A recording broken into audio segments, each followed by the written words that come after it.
सबसे पहले सुस्वागतम माय डियर लड्डू गोपालो एंड माय डियर ब्रज किशोरियों। Rashmi Yadav teacher YouTube channel में आप सभी का हार्दिक हार्दिक स्वागत है। हम पढ़ रहे थे संविधान और आज हम संविधान का तीसरा पार्ट पढ़ेंगे। तो चलिए स्टार्ट करते हैं। हम पढ़ रहे थे भारत शासन अधिनियम 1935। 1935 के अंदर पढ़ते हैं कि यह श्वेत पत्र पर आधारित अधिनियम था। इसका मतलब है कि यह पहला ऐसा आखिरी अधिनियम था जो श्वेत पत्र मतलब अच्छा अधिनियम था। इस समय अखिल भारतीय परिसंघ की स्थापना की गई। प्रांतों में जो द्वैत शासन शुरुआत किया गया था उसको समाप्त कर दिया गया तथा उन्हें स्वतंत्रता प्रदान कर दी गई। ठीक है। और इसके बाद दिल्ली में संघीय न्यायालय की स्थापना की गई है। केंद्र में द्वैत शासन प्रारंभ कर दिए गए और प्रांतों से द्वैत शासन को हटा दिया गया। भारत का सुप्रीम कोर्ट बनाया गया संघीय न्यायालय। ठीक है। संघीय न्यायालय मतलब भारत का जो सुप्रीम कोर्ट था वो दिल्ली में बनाया गया। ठीक है। जो 1935 में अब सुप्रीम कोर्ट बनाया गया 1935 में।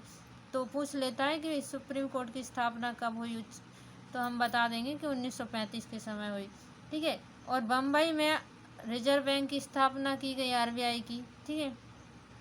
आगे है भारत शासन अधिनियम, भारत स्वतंत्रता अधिनियम 1947। भारत का स्वतंत्रता अधिनियम। देखो यहाँ तक शासन अधिनियम था। शासन अधिनियम मतलब यहाँ तक क्या हुआ कि अंग्रेजों का शासन था। अब स्वतंत्रता अधिनियम आ गया 1947 के समय।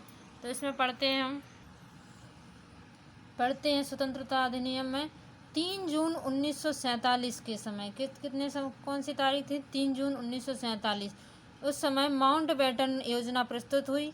माउंटबेटन योजना बनी और उसके अनुसार 14 अगस्त 1947 को पाकिस्तान एक स्वतंत्र देश बना दिया गया तथा 15 अगस्त को 1947 को भारत को स्वतंत्र कर दिया गया।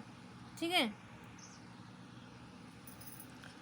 आगे बढ़ते हैं कि भारत की स्वतंत्रता के समय जो ब्रिटिश यानी इंग्लैंड में जो राजा थे वो जॉर्ज 6 थे। 6वें नंबर के राजा थे, उनका नाम जॉर्ज 6 था। और ब्रिटिश के प्रधानमंत्री कैलिमेट इटली थे और भारत का वायसराय माउंटबेटन था। माउंटबेटन भारत का वायसराय था। उसी के समय 3 जून 1947 को योजना प्रस्तुत हुई जिसके अनुसार भारत और पाकिस्तान दो अलग अलग देश बना दिए गए। तो 14 अगस्त को पाकिस्तान और 15 अगस्त को भारत स्वतंत्र कर दिया गया। ठीक है। चूँकि यह हमारे लिए तो बहुत दुख की बात थी, पर ठीक है। आगे पढ़ते हैं। स्वतंत्रता के बाद भारत का पहला गवर्नर जनरल माउंटबेटन बना और स्वतंत्रता के बाद भारत के दूसरे गवर्नर जनरल लेकिन पहले भारतीय गवर्नर जनरल श्री राजगोपालाचार्य बने।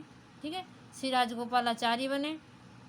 ये भारत के अंतिम गवर्नर जनरल थे क्योंकि इसके बाद गवर्नर जनरल का पद ही खत्म कर दिया गया था। ठीक है। इसलिए अंतिम गवर्नर जनरल थे क्योंकि इसके बाद भारत में संविधान बन जाता है और इसके बाद इस गवर्नर जनरल के जो पद है इसको समाप्त कर दिया जाता है।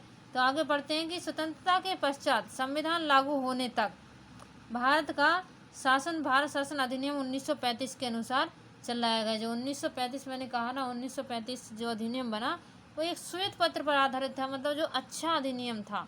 मतलब तब तक भारत, जब तक संविधान बना 1950 तक, तब तक भारत का शासन श्री राजगोपालाचारी के अधीन चला और चला वो भी इस संविधान के अनुसार। ठीक है।